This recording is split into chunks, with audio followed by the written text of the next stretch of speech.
बस झाले फुगे फुगू नका चला बस.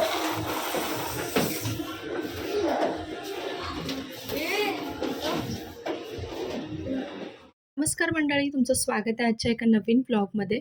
तर आज आहे आदूचा वाढदिवस आणि सकाळी देवदर्शन वगैरे बाकीच्या सगळ्या गोष्टी करून मस्त असं छोटंसं ना बड्डे सेलिब्रेशन संध्याकाळी ठेवलं होतं, म्हणजे मुलांसाठीच खास करून. कारण मुलांचा वाढदिवस असला ना की त्यांच्यासोबत त्यांच्या वयाचीच मुलं त्यांना फार आवडतात, त्यांच्यासोबत ती अधिक जास्त एन्जॉय करतात. त्याच्यामुळे ही छोटीशी बड्डे पार्टी जी होती ती अरेंज केली होती. तर मस्त इथे आम्ही त्याला ऑक्शन करून घेतलं आधी आणि मी आणि सुप्रियान दोघींनीही आम्ही ऑक्शन करून घेतलं. त्यानंतर ना मग केक कटिंगची जी सुरुवात आहे ती झाली. तर आत्ता जस्ट 12 इयर्स कंप्लीट होऊन त्याला 13 इयर्स स्टार्ट झाले. म्हणजे टीनेजर एजमध्ये त्यांनी एंटर केलेलं आहे. आणि तुम्हाला सगळ्यांनाच माहिती आहे की टीनेजरमध्ये मुलं आल्यानंतर त्यांच्यामध्ये किती सारे मानसिक, शारीरिक बऱ्याच इमोशन्स वगैरे सगळ्याच गोष्टी बदलत असतात आणि त्यांच्यासोबत ना खूप म्हणजे केअरने आपल्याला सगळ्या गोष्टी ज्या आहेत त्या हाताळाव्या लागतात. तर मुलं कधी मोठी होतात ना हे आपल्यालासुद्धा कळत नाहीत बघा. इथे आदूला ऑक्शन केल्यानंतर ना लोलोचं होतं की माझासुद्धाच बड्डे आहे, वाढदिवस आहे, तर मलासुद्धा हे कर. म्हणून त्याच्या आग्रहाखातर मग त्यालासुद्धा हे केलं. आणि लोलोचं असं आहे ना की तो जन्मल्यापासून ना जेव्हा आमच्या फॅमिलीमध्ये कोणाचेही बड्डे सेलिब्रेशन असतात तर केक कटिंगचा पहिला मान त्याचाच असतो आणि औक्षण वगैरे करणं, सगळ्याच गोष्टी करणं त्याचं असतंच. कारण लहान मुलं जेव्हा घरात असतात ना तर पहिल्यांदा त्यांना काय कळत नसतं की माझा आहे की कोणाचा बड्डे. त्यांच्यासाठी सगळेच बड्डे त्यांचे असतात, असं काही लहान मुलांचं असतं बघा. तर इथे 2 केक आणले होते आणि मुलं केक पाडतील वगैरे म्हणून दोघंही भाऊ म्हणजे मिस्टर आणि दीर दोघंही हातात घेऊन केक फिरत होते. कारण मुलांची इतकी मस्ती चालली होती ना, त्याच्यामुळे भीती वाटत होती की कदाचित हे केक जे आहे ते पाडतील.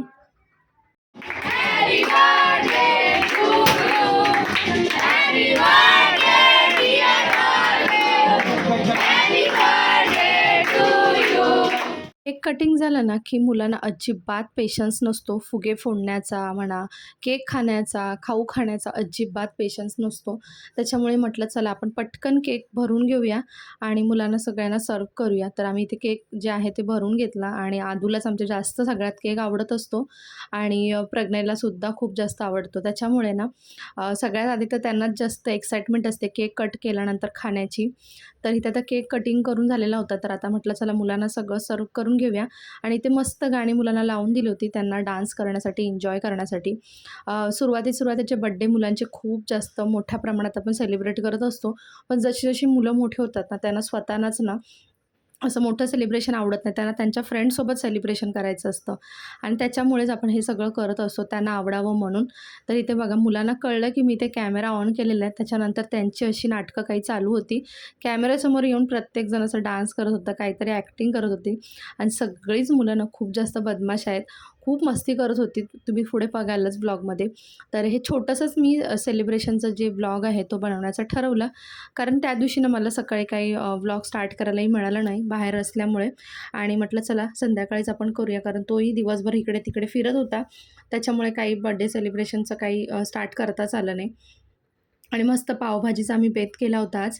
म्हणजे पार्टी वगैरे झाली मुलांची की मग पावभाजी वगैरे आम्ही खाणार होतो आणि बघा इथे मुलांचे डान्स जे होते ना ते सुद्धा सुरू झाले होते.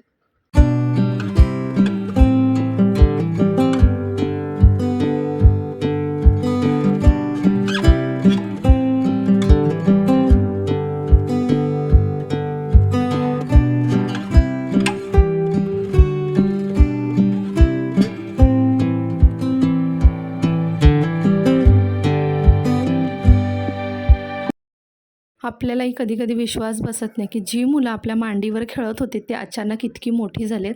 तर आम्हालासुद्धा असंच वाटत होतं की आता आदूचा बड्डे झाल्यानंतर मग प्रज्ञेचासुद्धा बड्डे मागोमाग येतोच. कारण दोघांमध्ये फक्त 1.25 महिन्याचा फरक असल्यामुळे लगेच त्याचाही बड्डे येतो, म्हणजे तोसुद्धा टीनेजरमध्ये एंटर करणार आहे. असो, चला आजचा व्लॉग जो आहे तो मी इथेच एंड करते. आता मुलं खूप जास्त मस्ती करणार आहेत, त्यामुळे मग मी मोबाईलसुद्धा इथे ठेवून देते आणि आम्हीसुद्धा त्यांच्यासोबत एन्जॉय करतो. पुन्हा भेटू एक छानशा व्हिडिओचे. तोपर्यंत बाय बाय.